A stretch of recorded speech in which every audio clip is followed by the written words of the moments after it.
வணக்கம் மக்களே. இன்றைக்கி இந்தியாவோட பிக்கஸ்ட் ஸ்கேம் என்னென்னா, இந்த விதவிதமாக சிக்கனு மட்டனு பீஃப் அது இதுன்னு சமைச்சு யூடியூப்லேயும் சரி எந்த ஒரு சமூக வலைதளத்துலேயும் சரி விதவிதமாக எல்லாத்துக்கும் சாப்பிட்டு வீடியோ எடுத்து போட்டு ஆசை காமிச்சிடுறாங்க. ஆனால் அதோட விளைவுகள் என்னென்னு உங்களுக்கு புரியாது. ஆனால் ஒன்றே ஒன்று சொல்கிறேன், உலக லெவல்லே பார்த்த வரைக்குமே இந்தியாவில் மட்டும்தான் இந்த டயபெட்டிஸ் சுகர் பேஷண்ட்ஸ் அதிகமாக இருக்காங்க. அது இந்தியாவிலையும் மருந்து இருக்குது. ஆனால் கவர்மெண்ட் என்னென்னா அதான் ஒரு ஸ்கேமே நடக்குது.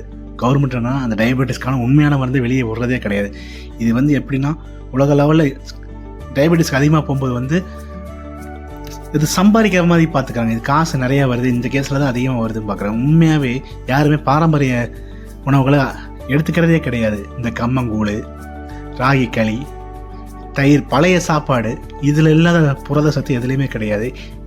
முக்கியமாக சொல்கிறேன், என்னோடய அனுபவத்தில் சொல்கிறேன், ரேஷன் அரிசி சாப்பிட்ற யாருக்குமே வெயிட்டும் கூடாது. நான் என் அனுபவத்தில் சொல்கிறேன், நான்லாம் 4 வேளை சாப்பிட்றேன், 4-5 வேளை சாப்பிட்றேன் ரேஷன் அரிசி.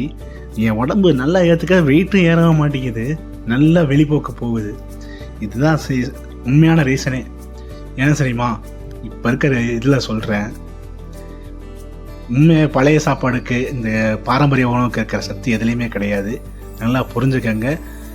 உயர் ரக விஷயங்களை நீங்கள் அவாய்ட் பண்ணுறது நல்லது தான். எப்படி எடுத்துக்குவீங்கன்னு எனக்கு தெரியாது, உண்மை இதுதான்.